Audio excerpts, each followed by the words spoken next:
Okay, well, welcome back, everybody. It's been a little bit past our start time here, but we're getting everything good to go, and I think both teams are about ready here. We are starting off with the Antarctic Peninsula, so another one of those control maps. Another two big teams in the scene here. I believe, if I can pull this bag up, yeah, we've got Penn Manor, who, again, another 6-0 team. It's another 1 versus 2 matchup here. They're up against Reach Cyber, and this is two D1 teams.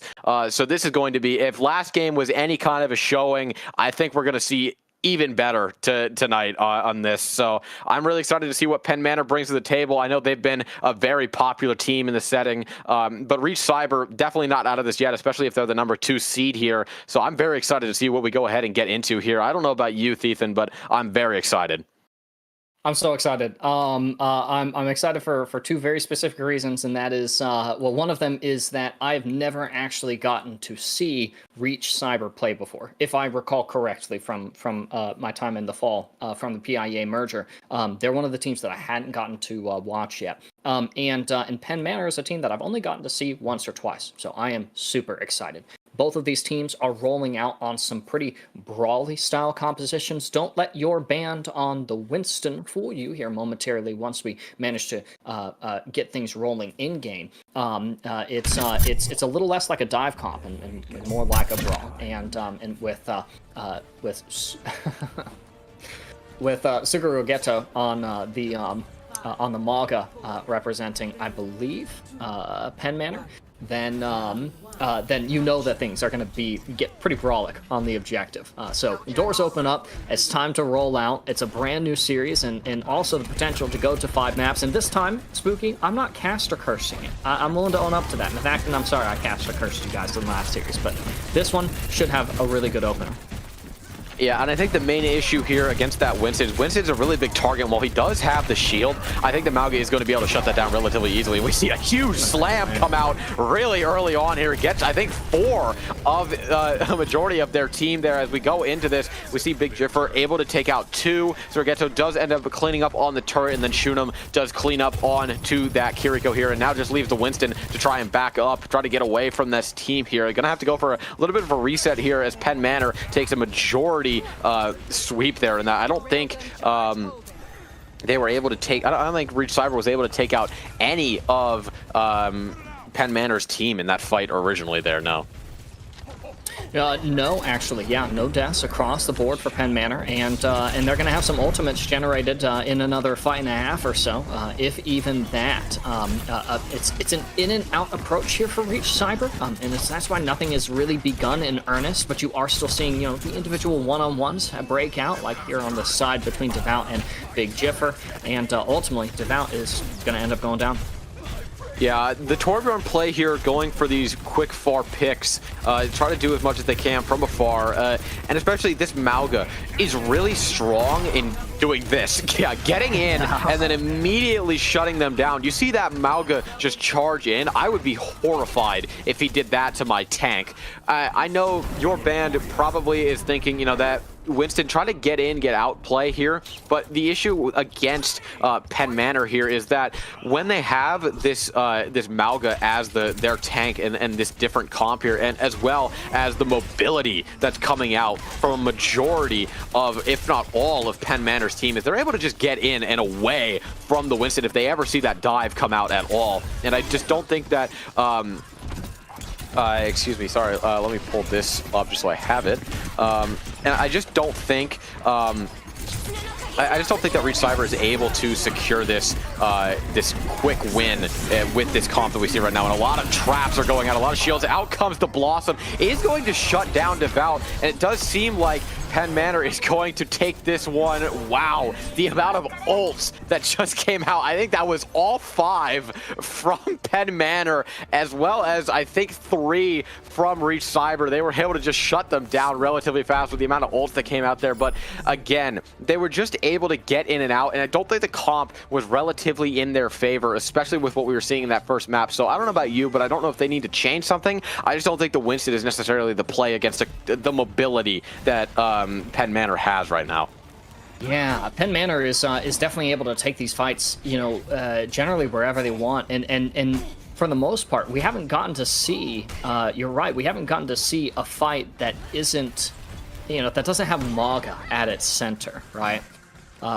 It's funny that you mentioned earlier, you were like, I'd be terrified if, I was watching my teammates get stomped by a Maga. I do want to remind us, there are people who make their whole careers off of getting body slammed by, like 300-pound men in an arena.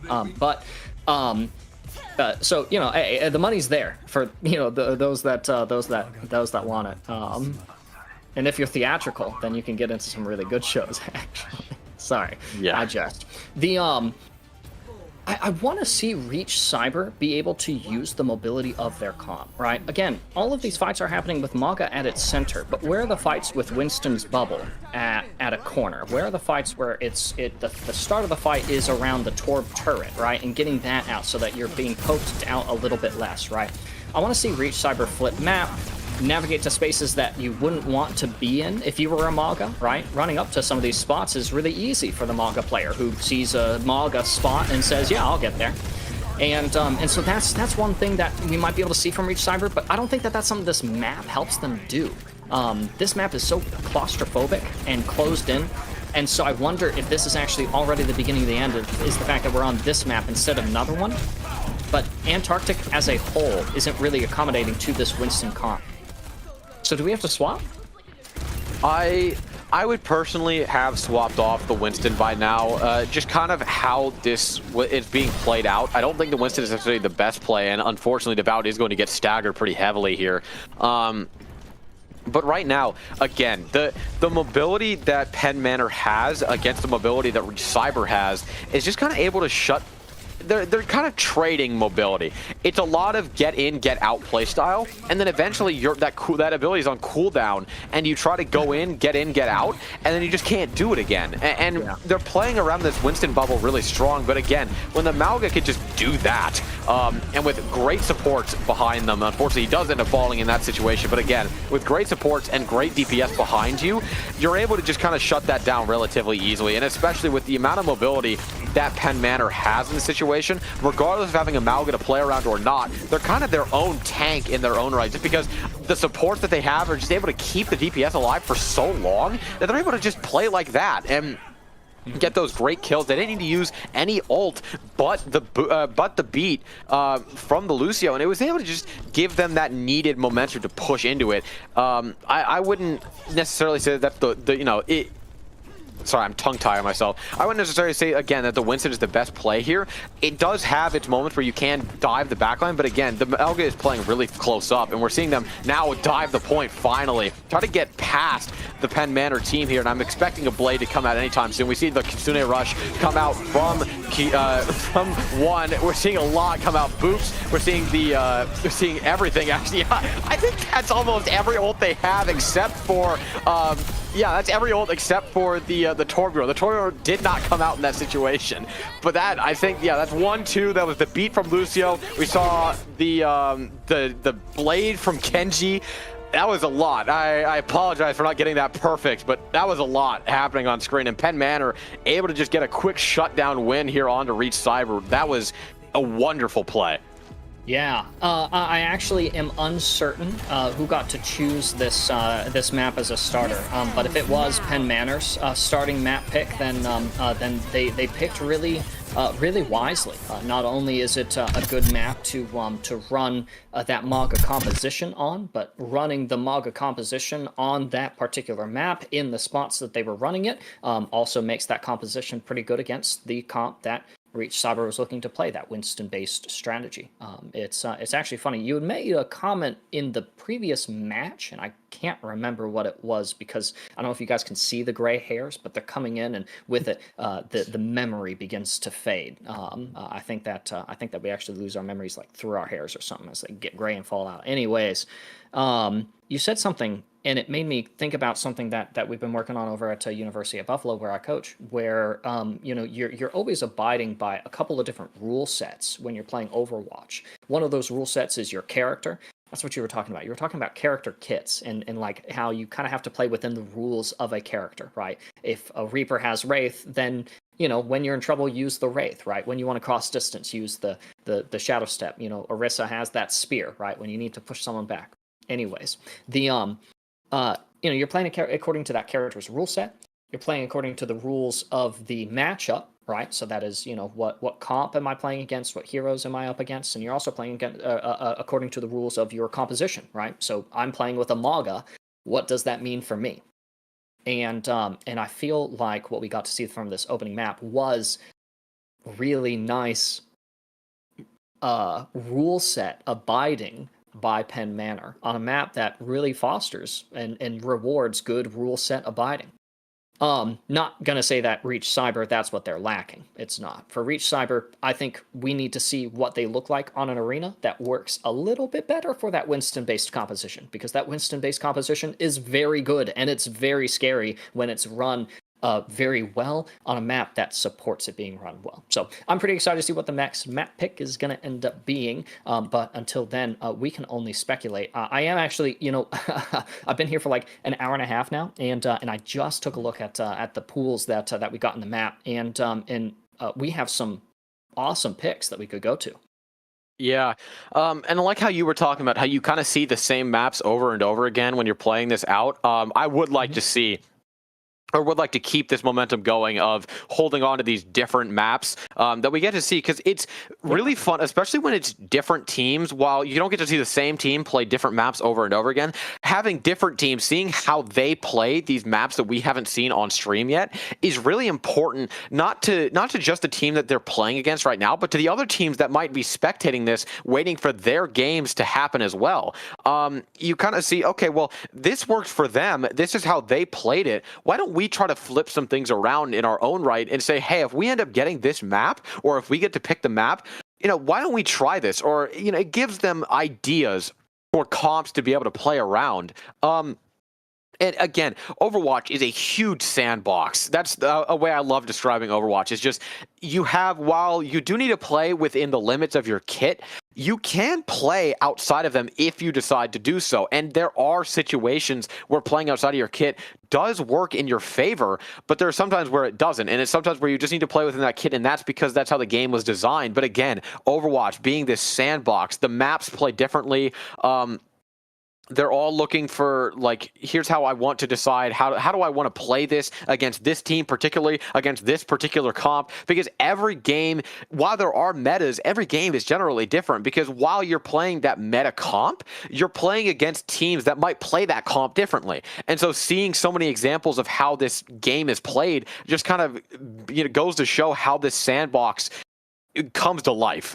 Like we see, you can play the Reaper while using Wraith to get out, but sometimes you could use Wraith to get in. Or say, for example, you could use Lucio's speed boost to like give your team, like, because on PC playing against a heavy movement team is really, really strong. It's really hard to hit, and especially if you just decide to say, hey, my other healer's got this. What if you play outside the box and not, don't heal on Lucio when you need to? Just give them the speed, because hey, you don't need to heal them if they're not getting shot. So you have so much potential to just outstretch your play style and your limitations to just kind of break them to a point where you can do anything in this game. And I think that's really fun to just watch a game be played like that. I don't know your take on that, but I think that's mine, is just you have so much fun with it, and you're able to just do whatever, really, in this setting. I think you just shared a lot of my opinions, which is kind of bonkers, since I think I met you like 20 minutes ago.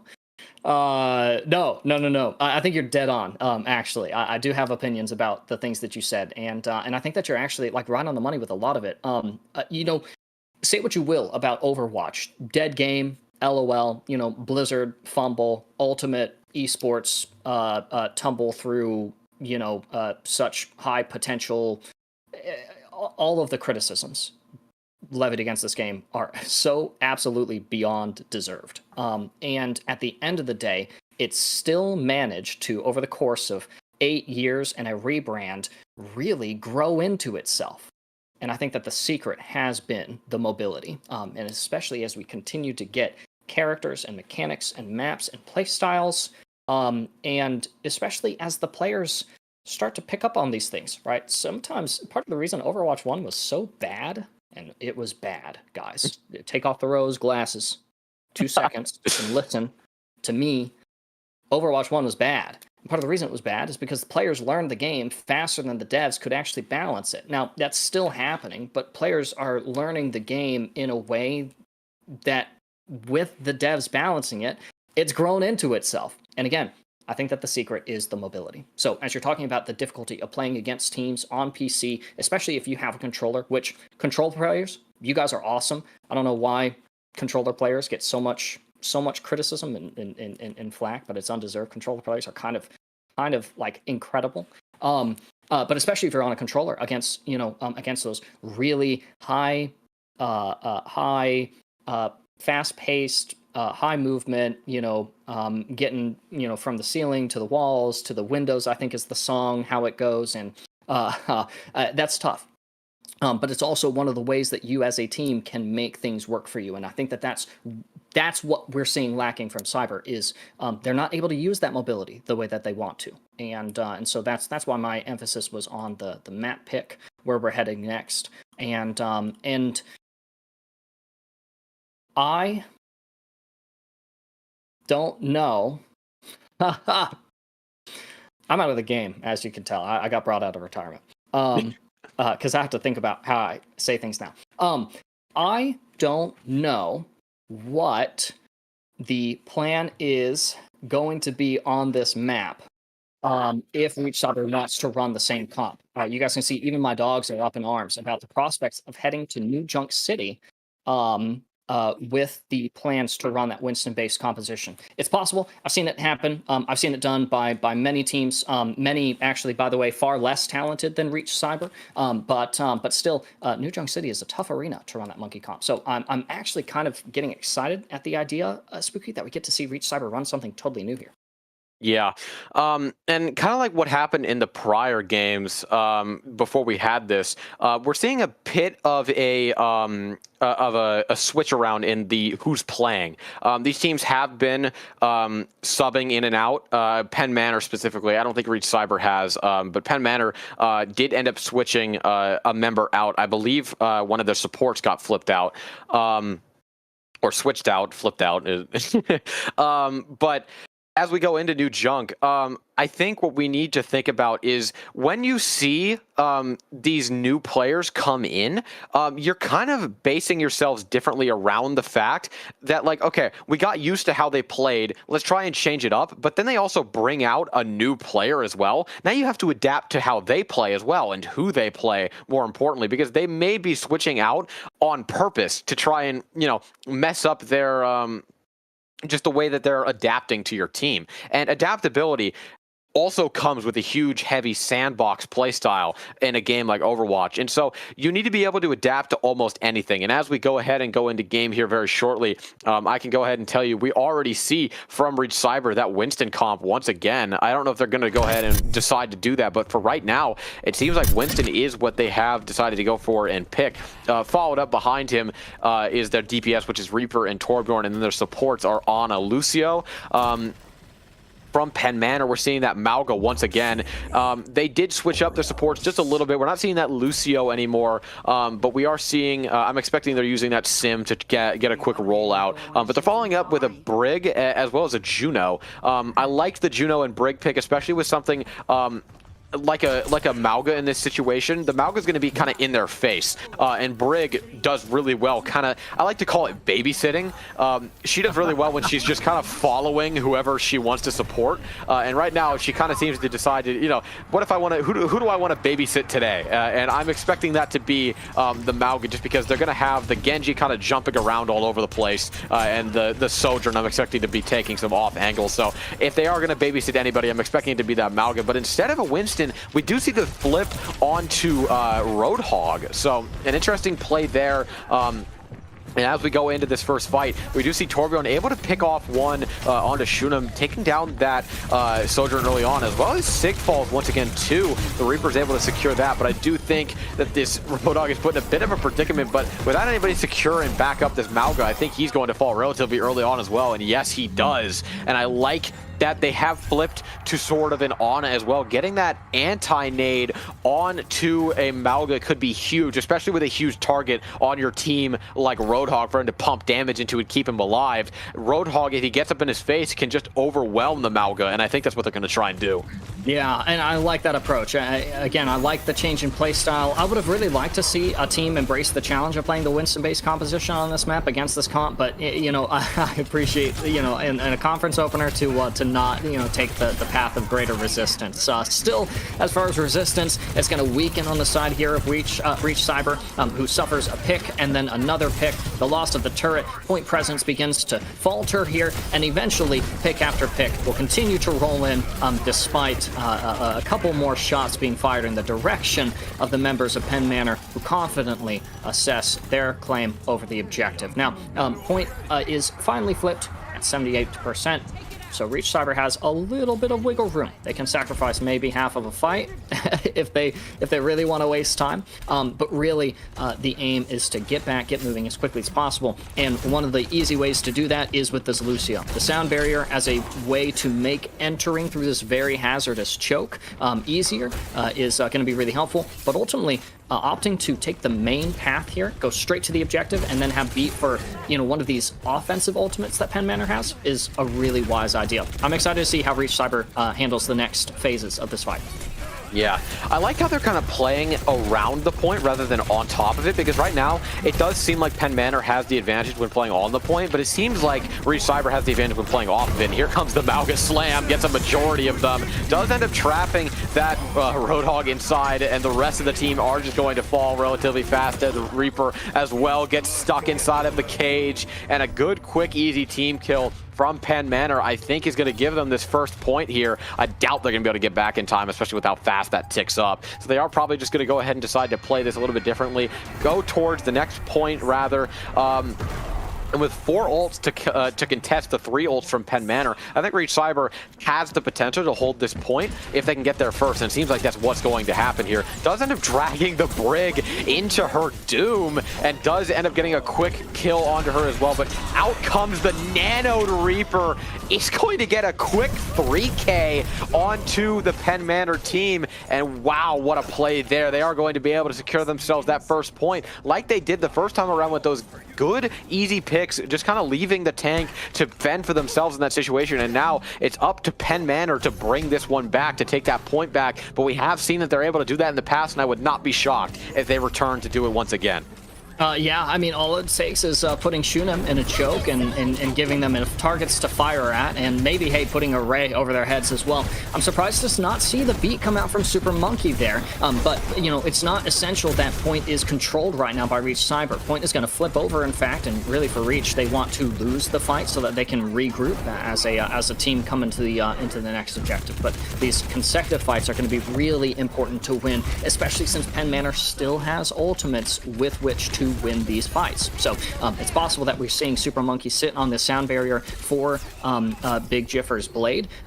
That's a nice sleep, and to that end, you know, that's really prudent. But what are you going to do for the overclock? What's the plan for the rally? How do we plan to get to the objective, right? There are other questions that need answering, and there are also compromises you might need to make along the way. Let's see if Penn Manor forces any compromises, possibly with an early ult in this choke, would be a really easy way to win this fight.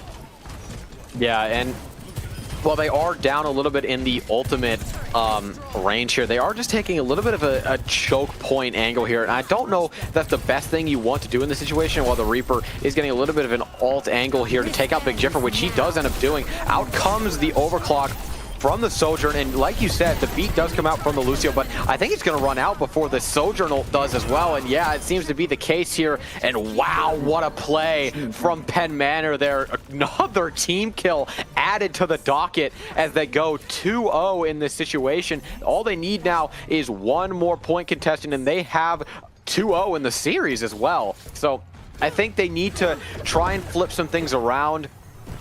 Because again, while Penn Manor still has 3 ults, they've been rotating them in and out really well. And I think that right now Reach Cyber needs to start playing a little bit, more aggressively try to take out, the tank exactly like that, where you kind of pull them out and then have just really good team coordination where you just decide, hey, let's take out this player early on in the fight. And I don't know if the off angles are necessarily the best plays here, but we are most likely going to see, yep, Rally comes out. I don't know if that Hog is going to be able to get out of that fight. No, he's not. And it just seems like they're just going to run them over once again. Out comes Blade to try and clean this up as well. Takes out one, does get the turret as well. Shunim cleans up onto the Torbjorn as well as the Reaper. And wow, another good point contestion by Penn Manor as they now move into this last fight situation as they chart to, well, I guess 2 fights situation as they slowly move to take this final point. It's... I really like watching what Penn Manor does, because watching the way that Penn Manor wins these fights kind of elucidates how Reach Cyber could be winning these fights. I think that there are 2 ancient wisdoms, from thousands of years ago that help Reach Cyber get a better foothold in these fights. And one of those is the longer you take to execute a plan, the more time you're giving your enemies to make their already good plan better. And ult when you have it. And so that's what we get to see here, is the cage comes up because they have it, the whole hog emerges because they have it, and now with that ultimate exchange in the bag, you get to see both teams reset. Team kill bell resounds, and it's possible that Reach Cyber doesn't even have a touch here, but if they do, they have an ultimate in the bag to make the touch or turn it into a stay. But with less than 5 seconds remaining, and the last desperation touch from the monkey. Unfortunate. Impossible. Yeah.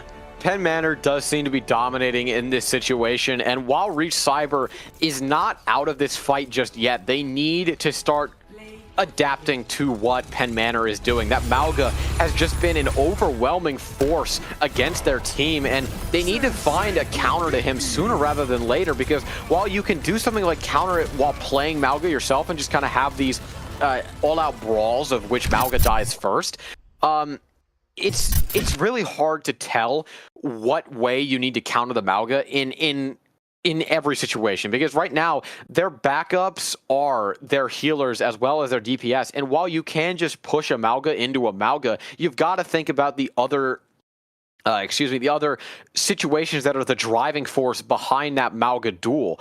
And so if you just decide to throw Mauga against Mauga, you need to think, okay, is this Reaper going to be a mess against my backline while the Mauga can't turn around and focus him? Are the healers going to have more healing than mine do to keep the Mauga alive after his E runs out? And in all of these situations, you've got to think of all of the different ways that the fight can go in and against your favor.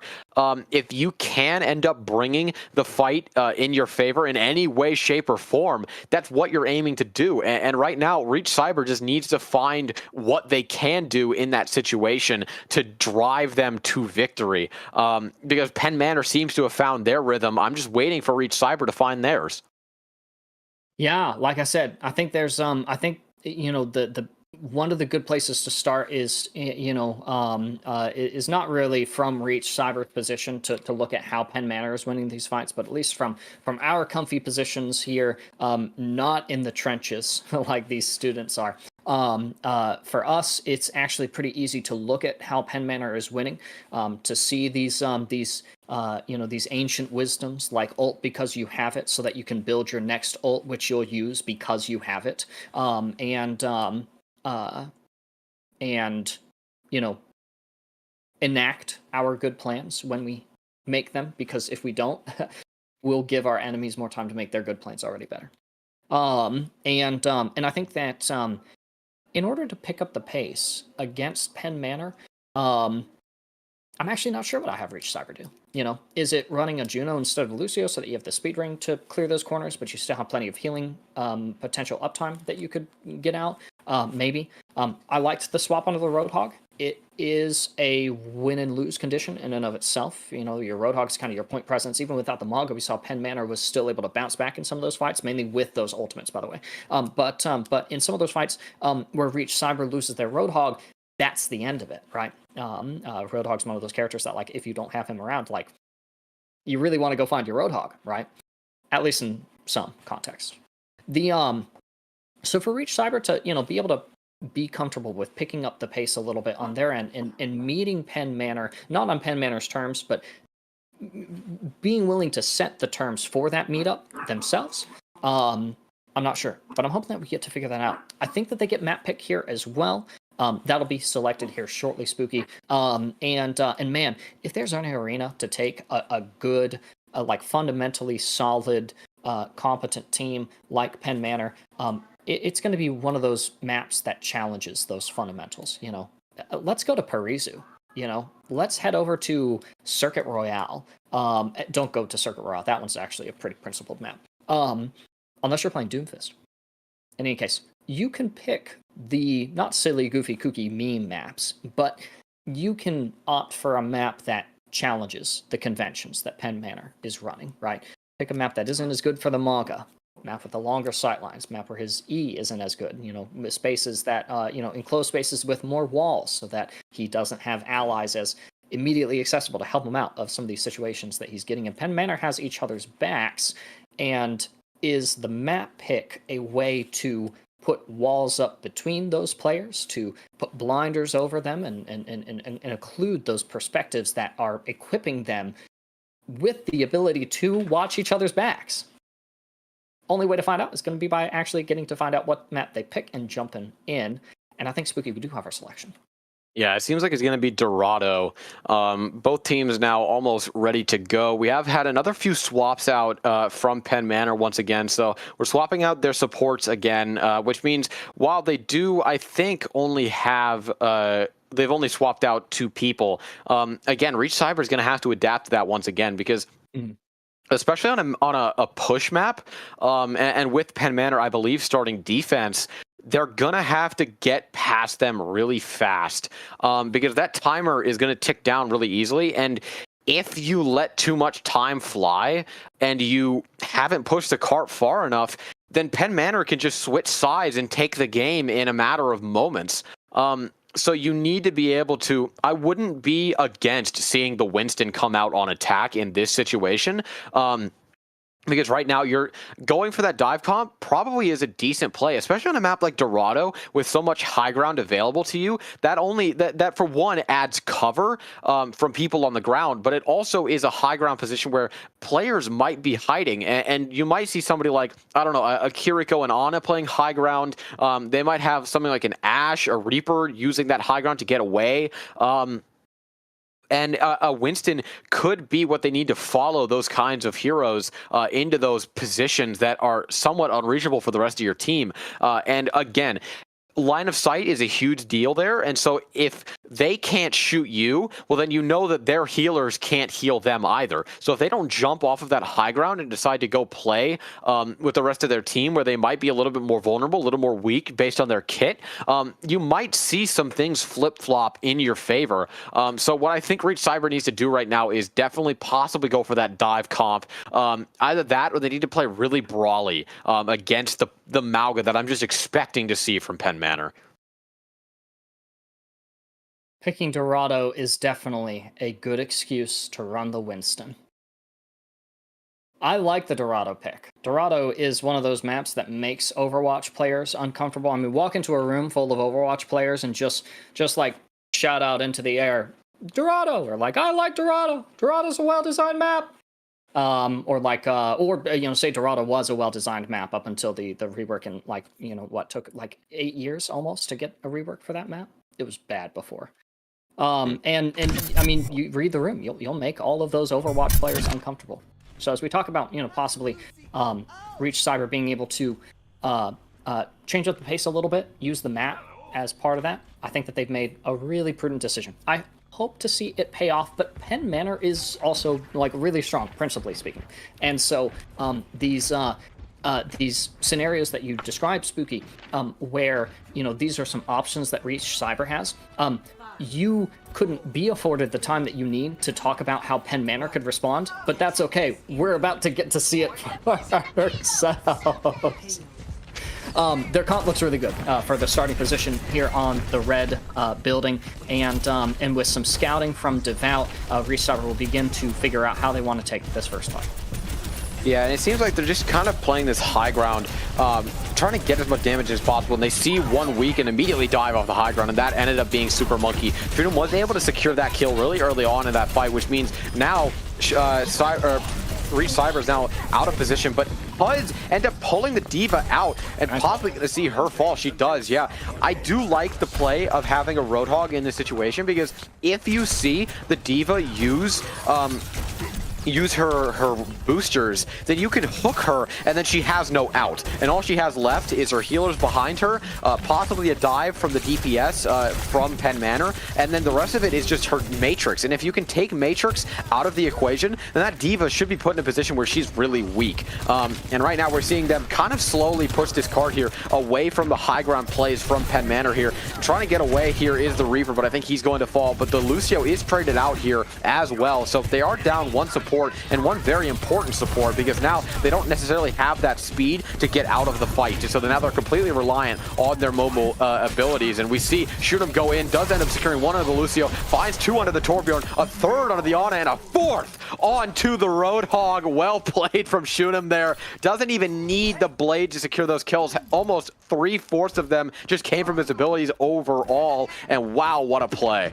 Yeah, really nice stuff from Penn Manor and from Shoot 'em. And I really like, I mean, watch how Penn Manor kind of like wraps around each other when they go for those ultimates, and how they'll follow up with each other onto the same targets, into the same spots, or if not onto the same target and in the same spot, into the target or spot that helps with the blade, right? That helps your Genji, that helps your Lucio, right? So really, really nice stuff. Suguru Geto walking away with another boosters pick onto the Ana there. Does actually manage to get out. Maybe it won't get hooked back in, but maybe we see a mech sacrifice here just to get Geto back out of there. Or, I'm sorry, your band.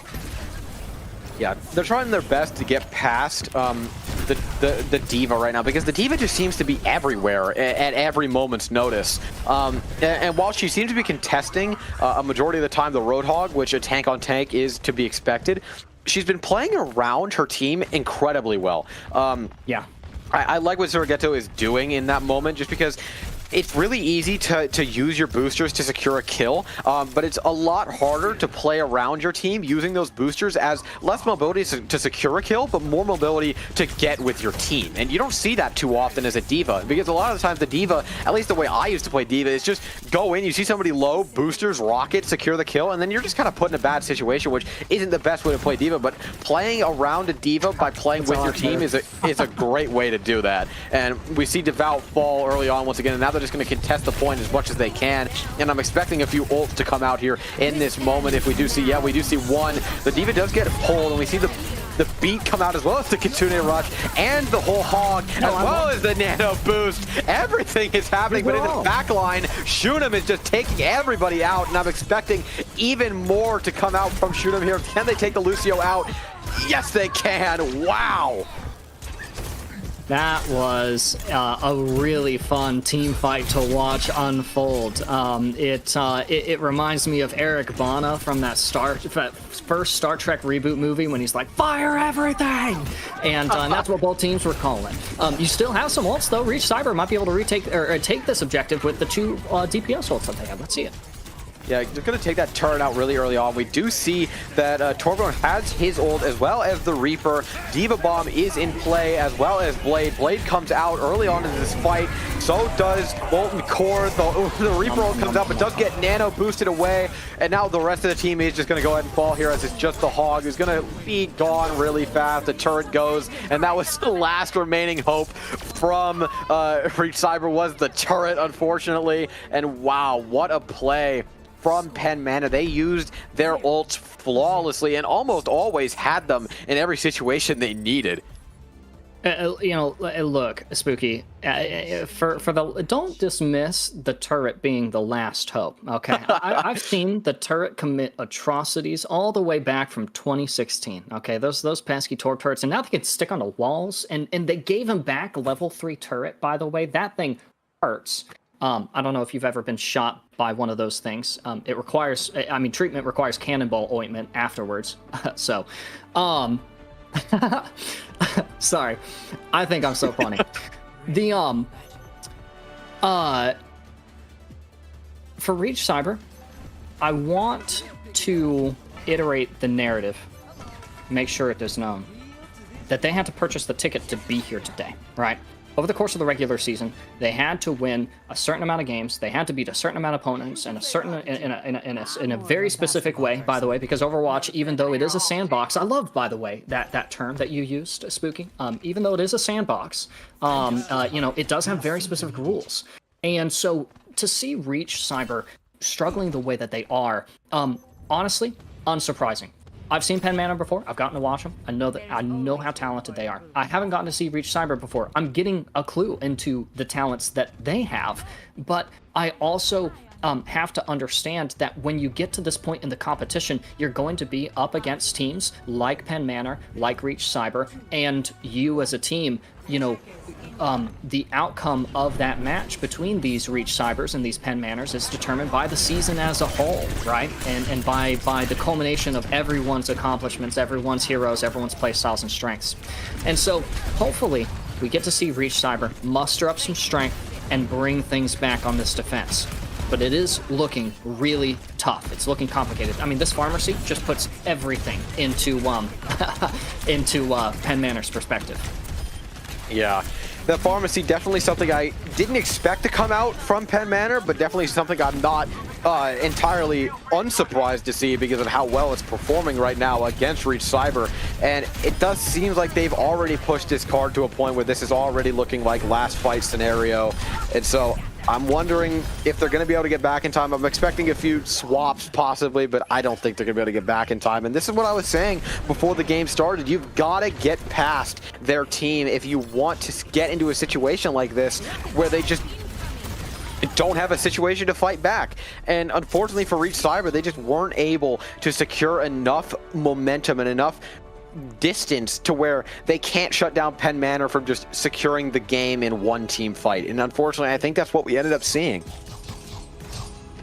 Yeah, it is, at least here on Dorado. I think the big thing for me is, or the thing that I would have loved to see from this series is I would have loved to see Reach Cyber be able to take a win with their strategy on their map. But I'm not going to complain about having to wait until next season to see them. To get to do that. Like I said, or like I mentioned earlier, this is one of those teams that I haven't gotten to watch before. And man, I've missed out. I understand that now. But the other thing is, again, they had to get here. They had to beat teams before. So the fact is, that Reach Cyber has gotten to get wins with their style, with their plans, on their map, against their opponent on their terms. Today doesn't get to go like that. Today's narrative is Penn Manor's. It belongs to them, as does this win. But Reach Cyber, I gotta say, for next season, man, I cannot wait to see you guys and the things that you guys take from this season and into the fall 2025 against some of these teams who aren't going to be changing as far as how good they are. So to see all of our other PIEA TEC teams catching up to each other, it's some pretty exciting stuff. And again, like, this is the #1 versus #2 seed. This you go into this expecting the #1 seed to take it. But in some situations, like the game we saw prior to this, that doesn't happen. You saw the #2 seed end up sweeping the #1 team. And so it just kind of comes down to how you play and how you work around and play in the sandbox. Are you going to eat the sand or are you going to play and build a sandcastle? And I think right now, while Reach Cyber was building a sandcastle, in the end, it's just unfortunate to say they just started kind of eating the sand. Because Penn Manor was just kind of there to shut them down in every turn. And Penn Manor, again, was sticking to one similar comp in the first 2 games, but they showed that they have the potential to play a brand new comp when they feel like it. We saw the Diva come out. We saw a Pharmacy come out. We didn't see any of these in the first 2 games that we played, or where they played against Reach Cyber. And Reach Cyber also showed that they had the potential to play different comps as well. It's just unfortunate that they didn't find the one comp that allowed them to get past what Penn Manor was doing, because it seemed like Penn Manor was just playing around them and playing around their comps very well. Because what we saw, and I don't know if anybody caught it, but Penn Manor, before that second round started on Dorado, they played Hanzo and then sent out a sonar dart into their spawn, saw who they were playing, and then Hanzo went back to spawn with their support and changed to pharmacy. And so you just thinking outside of the box like that, playing that Hanzo for a split second to get that information that's so dire in that situation was just a huge game changer for them. And they were playing around their comps so well that I would not be shocked to see Penn Manor take this all the way to the end, because they just seemed like such a malleable team. They were just able to bring everything to the table and show that they were comfortable and confident in whatever they did. It's kind of like, those big TikTok trends where it's like, I have a bowl, I brought the Starburst, I brought the Sour Patch Kids. Well, Penn Manor brought everything. They filled the bowl to the brim with every type of candy, and they were just able to shut down Reach Cyber relatively with good ease, because it's not like Reach Cyber is a bad team. It's just that Penn Manor was able to bring out these comps that just countered Reach Cyber so well that if Reach Cyber didn't switch off what they were doing, it was almost just a guaranteed loss, because they were playing their counters so well. And it's just so great to see teams be able to do that. It's thinking outside the box, especially at the high school level like that, is just it's just such a level of understanding of the game to such an extent that just shows how early on these people, like these kids, can shine. And I'm so excited to see what happens next fall as well. I'm in that same boat, but I'm also excited to see what happens in the rest of this bracket and where Penn Manor takes this. So I don't know about you, but I think that's just such a fun thing to have, is just the opportunity to see, again, these kids grow and change. Yeah, and think for themselves too. I mean, I can't get my college team to do that, and these high schoolers are out here doing it. You're absolutely right. Penn Manor did bring the treats for us today, and they did bring a little bit of sand for Reach Cyber to munch on as well. There's some good trace minerals out there in that sand. Don't diss the sand munchers, but iron, manganese, copper, iodine, those aren't the kinds of metal that will win you a championship. So Penn Manor looking to move forward with the ambition to claim that title. And Spooky, I gotta ask, do we get to watch any more ambition coalesce from any other teams today? Absolutely, 100%. We don't have a third game, if that's what you mean. But not today. Okay. Sorry. Yeah, no, I thought you were talking about the other streams PIEA is putting on. So yeah, if the streams aren't over yet, I can check right now. Actually, let me pull this up. So we have. It looks like the esports company is still going. Colonial, I think, is going. Same with Dutch and Independence and Appalachian. We're Dutch, but same with Independence and Appalachian. But I think these games, there's still so much to see. And if you want to see more of these kids do what they do best in the setting that they're allowed to just shine in, go check out some of the other streams. Not to toot my own horn, I think Dutch did it the best today. I always say that. But I think the other streams, you get to see so many of these people and these kids get to a point where they just get to shine and show their stuff. And if any of the streams are still going on after this, I wholeheartedly suggest you go watch them, go see how well they do against their own competition. And really, I think that's it for us today. But thank you all for joining us. I think it was a great showing. Thank you to my co-caster Thethan and Zekers in the background on production. But yeah, thank you all for showing up today, seeing what we had to bring to the table, and we will see you another day.